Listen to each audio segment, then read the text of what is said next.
daw ang sarap at ang fresh ng aking pesto. Napakasimple at napakadaling gawin.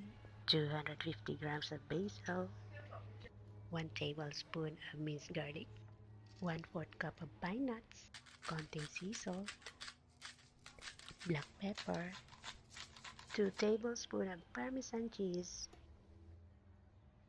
and half cup of olive oil. Takpan at i-chop ng pino na kagaya nito. At pagkatapos, initin ang kawali na walang mantika. Kailangan mainit na mainit.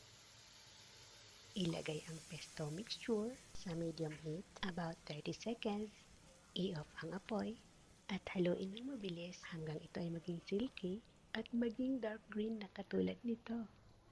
O diba napakadali lang gumawa ng pesto? Please like and share and see you in my next video. Thank you for watching. God bless everyone.